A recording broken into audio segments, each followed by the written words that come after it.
People always ask me how it started, and I never really know the answer. I mean, I can tell you the day that I decided to go on a diet. I remember the moment laying in a bath thinking that this is it. This is the heaviest I'm ever going to be, and tomorrow I will be smaller and my life will be better. But the more I think about it and the more I reflect, it's more than that, because it's more than just losing weight and looking a certain way. It stems from something much deeper. And so when did it all start? It started from birth. It started in childhood. It started from genetics. It's who I am. It's part of me. An eating disorder is mental illness. Mental illnesses run in my family. I'm not blaming full genetics. I'm saying genetics have a part in it, but I'm also saying external factors, life events, my personality, things I've experienced have all played a part in my eating disorder and who I am today. So if I'm to start back to where I can remember, it's elementary school. As young as kindergarten, 4, 5, 6 years old, I remember hating my body. And I remember looking at other girls and thinking, like, why don't I look as good as them? Why am I not as skinny as them? Like, I didn't understand why I had the body I did. And I think I was too young to really understand what it even meant to hate your body. So I kind of just suppressed those feelings throughout elementary school because I didn't understand fully what it meant to hate your body and how to find peace with your body. That wasn't really a thing ever brought up to my attention. What I was, though, I was smart, and I was really good at all of the subjects. I got really good grades. I was like the teacher's pet. That is how I defined my worth and my value as a child, was by being smart, and that is how I felt success and worth, is by numbers, by 100%, by A+, by all of those things.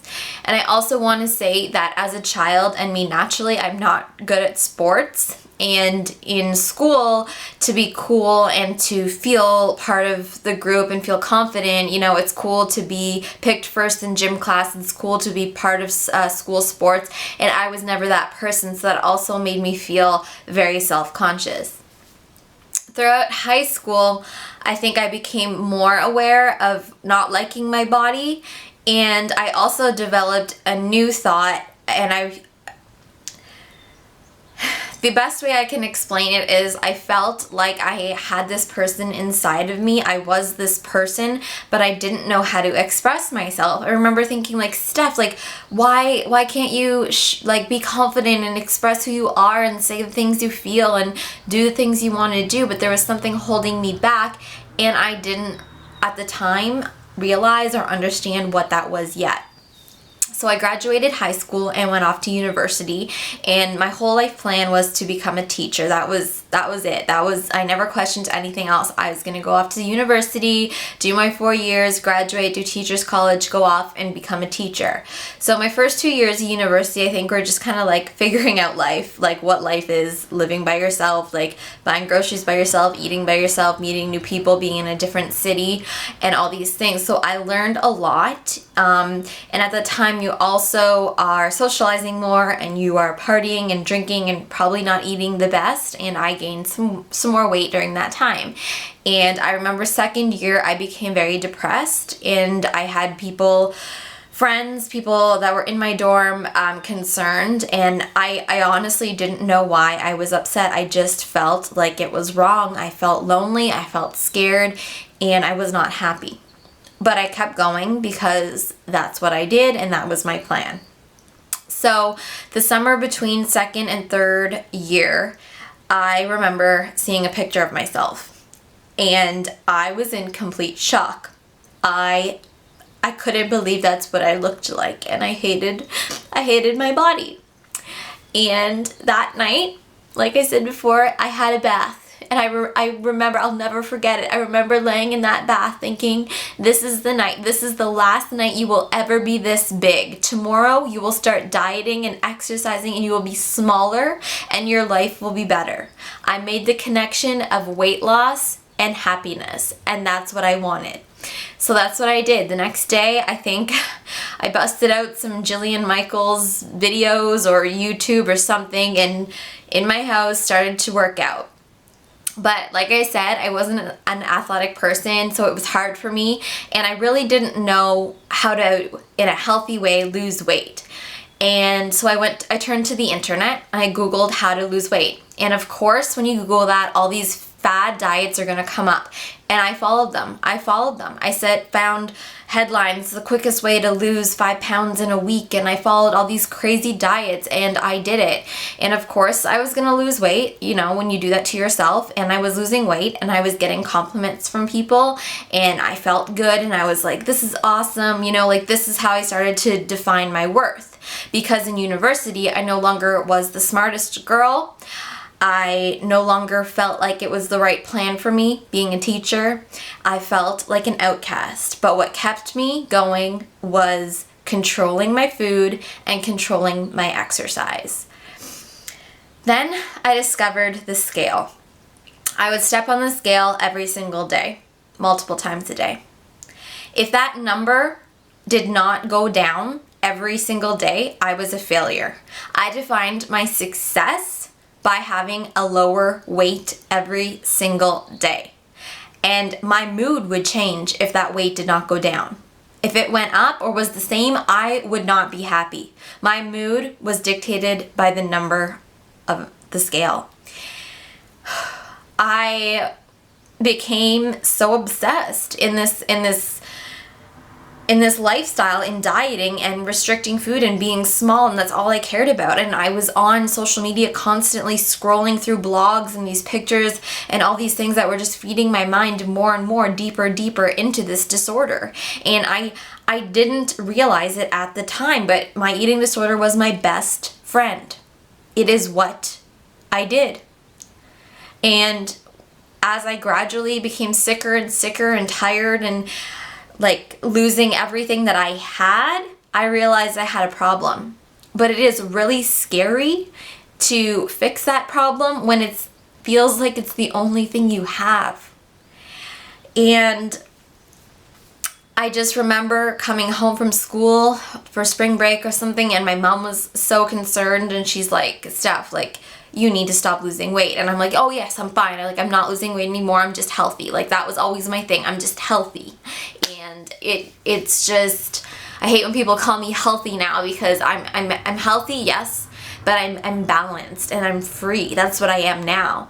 And it took me, I never went to real therapy. I mean, I have been to a counselor since, and we've talked about it, and it's really opened my eyes, which I'll get to. But social media was a really negative thing during my disorder, but then it became a very positive thing when I discovered people on social media recovering from eating disorders and eating every kind of food. There was no food off limits. They were eating in a balanced way, and that just blew my mind, because I restricted so many things that the internet told me to restrict, and I believed it. But then I saw all these people like eating, and just, it's about balance. It's about balance and happiness. And I was like, if these people can do it, then so can I. So another hard decision, which was probably one of the hardest decisions of my life, was to say no to Teachers College.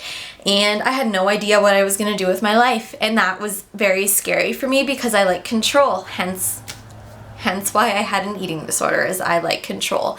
And letting go of that really helped me let go of my eating disorder, because it fed from feeling like I didn't know what I was doing with my life. So I felt like I had no control, and the one thing I could control was food and my body and exercise and the number on the scale. So when I let that go, when I realized, you know, Steph, this teaching path isn't for you, then I truly started to recover. And it's not easy. I started recovery years ago, and I'm still trying to find that balance in my life.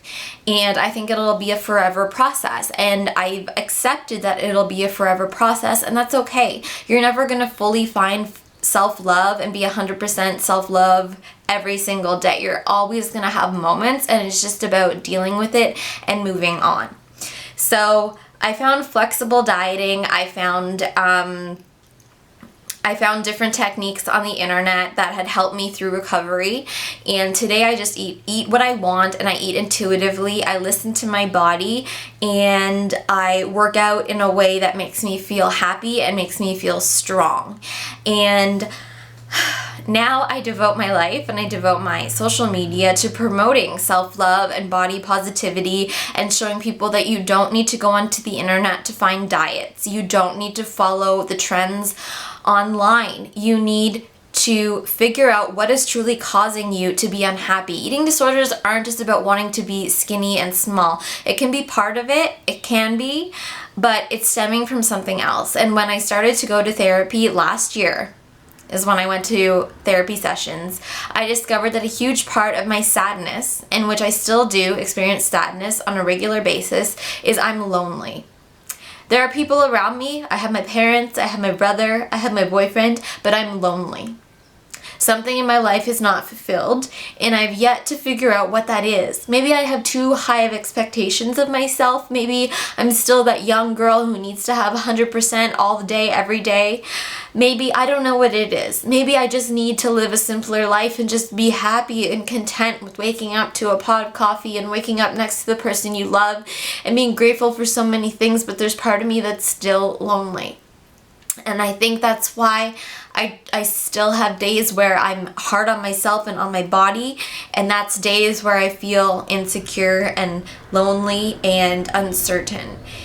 And this is where I am now. I'm fighting every single day for balance and for self-love and for happiness, and I express my emotions to you through my Instagram, through my blog, through my website, through my ebooks, through everything. And even though I'm not 100% perfectly happy and confident in my body, that doesn't mean that I can't still help you and share my story, because it's somewhere in what I just said you resonate with, and you're like, okay, if Steph went through this and got to a better place, then so can I. And that is my true goal in life, is just for you to be happy and to realize that you need to take a step back and not follow all these trends, because they're just marketing schemes. They're just people trying to make money, and they're making you sick. So when you find yourself sad and lonely and confused, allow yourself to feel. Allow yourself to feel those emotions and let it out, and talk to someone or journal or